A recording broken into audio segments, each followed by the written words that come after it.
Hello, வணக்கம் மக்களே. எல்லோரும் எப்படி இருக்கீங்க? Welcome back to my channel. இன்றைக்கி நாம் என்ன செய்ய போகிறோன்னா, செட்டிநாடு முளைக்கட்டின பயிறு குழம்பு செய்ய போகிறோம்.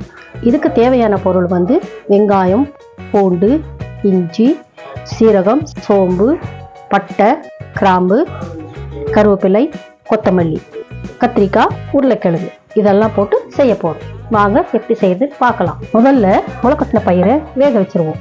பாருங்க, பாசி பயிறு முளைக்கட்டி வச்சுருக்கேன். இப்போ கொள்ளு பயிறு முளைக்கட்டி இருக்கு. இப்போ உப்பு போடுவோம். பாருங்க, இவ்வளோ உப்பு போட்டுக்கணும். இப்போ தண்ணி ஊற்றிடுவோம். தேவையான அளவு தண்ணி ஊற்றிக்கிடலாம். இவ்வளோ போட்டால் போதுங்க.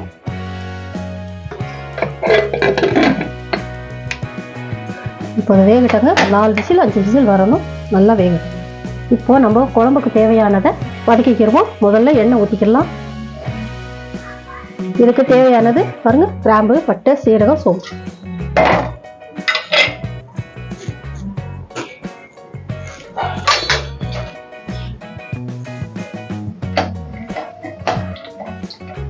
இப்போ பூண்டு, இஞ்சி போட்டுக்கிறோம்.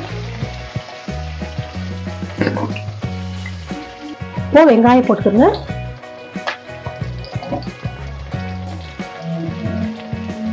கொஞ்சம் கருவேப்பிலை போடுங்க. குழம்பு நல்லாயிருக்கும். கருவேப்பிலை ரொம்ப நல்லதுங்க உடம்புக்கு. எவ்வளோ போட்டு சாப்பிட்டாலும் நல்லது. எவ்வளோ வேணாலும் போடலாம் கருவேப்பிலை. இது ரொம்ப வதங்க வேண்டாம், கொஞ்சமாக வதக்கிக்கலாம். பாருங்கள், இவ்வளோ வதங்கினா போதும். இது வந்து ஆறட்டும். ஆறின பிறகு அரைச்சிக்கலாம். இப்போ வதக்கி வச்சது ஆறிடுச்சு. இப்போ அரைச்சிக்கிடுவோம்.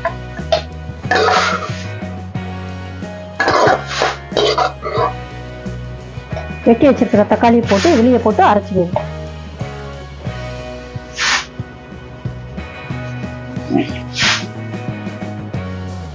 பாருங்க, இந்த மாதிரி நைஸா அரைக்கணும். காய்கறியை வதக்கிக்கலாம். தாளிச்சிட்டு காய்கறியை வதக்கிக்கலாம். கொஞ்சம் உளுந்து போட்டுக்கிடுவோம். கடுகு, கருவேப்பிலை, உருளைக்கிழங்கு போட்டுக்கலாம். கொஞ்சம் எண்ணெயில் காய்கறி வதங்கிக்கிட்டோம்னா நல்லா கொஞ்சம் காய்கறி வந்து டேஸ்ட்டாக இருக்கும். குழம்புக்கு டேஸ்ட் கொடுக்கும். கத்திரிக்காய் எப்போவுமே இது குழம்புக்கு வதக்கி போடும்போது கத்திரிக்காய் வெட்டிக்கிறங்க. ஏன்னா கத்திரிக்காய் முதலே வெட்டி வச்சிட்டோம்னா கருப்பாயிடும். சமைக்கும் போது எப்போ நம்ம வதக்குறோமோ அப்போ வெட்டி போட்டால் கத்திரிக்காய் நல்லாயிருக்கும். கத்திரிக்காய் போட்டுக்கோங்க. கொஞ்சமாக உப்பு, காய்கறி,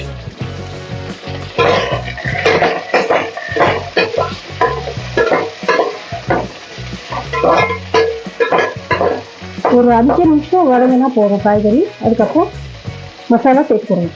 பாருங்கள், ஓரளவுக்கு கொஞ்சம் வதங்கிடுச்சு. ஓரளவுக்கு வதங்கிடுச்சு. இப்போ அரைச்ச மசாலாவை கொட்டிக்கணும்.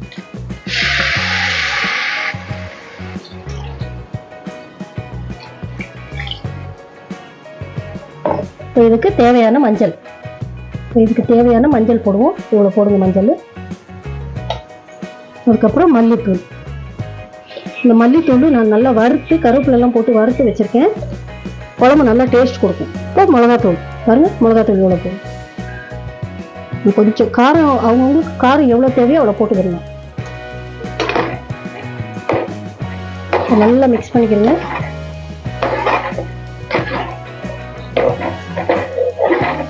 இது காய்கறி இன்னும் கொஞ்சமாக வேகணும். இப்போ பயிர் போட்டுப்போம். இதில் பயிர் போட்டு கொஞ்சம் நேரம் மூடி வச்சிருங்க. பாருங்க, பயிர் வெந்துருச்சு நல்லா. பாருங்க, முளைக்கட்டின பாசி பயிரும் கொள்ளு பயிரும் நல்லா வெந்துருச்சு. பாருங்க, இப்போ குழம்புல ஊற்றிக்கிடுவோம். பயிர் வேக வச்ச பயிர்.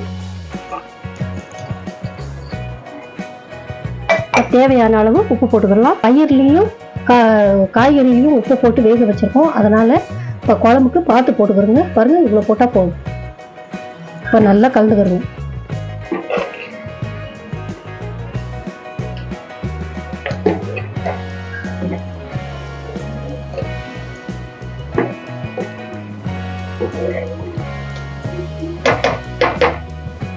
இந்த குழம்பு கொஞ்சம் கொதிக்கணுங்க. கொதிக்கணும். இன்னும் கொஞ்சம் காய்கறி கத்திரிக்காய் உருளைக்கிழங்கு இன்னும் கொஞ்சம் வேகணும். அதனால் கொஞ்சம் நேரம் கொதிக்க விடும். இப்படி வச்சுருவோம். வேகட்டங்க இன்னும் கொஞ்சம். பாருங்கள் நல்லா வெந்துருச்சு. கடைசியாக கொத்தமல்லி போட்டுக்கணும்.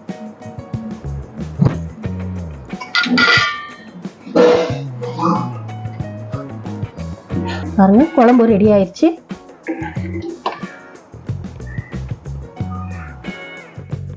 முளைக்கட்டின பயிறு குழம்பு ரெடி ஆயிடுச்சு. பாருங்க முளைக்கட்டின பயிறு குழம்பு ரெடி ஆயிடுச்சு. அதை அடிக்கடி செஞ்சு சாப்பிடுங்க. உடம்புக்கு ரொம்ப நல்லது, ஆரோக்கியத்துக்கு ரொம்ப ரொம்ப நல்லது. குழந்தைங்களுக்கும் செஞ்சு கொடுங்க. உங்களுக்கு பிடிச்சிருந்ததுன்னா என் சேனலுக்கு சப்ஸ்கிரைப் பண்ணுங்கள். நன்றி, வணக்கம், பாய்.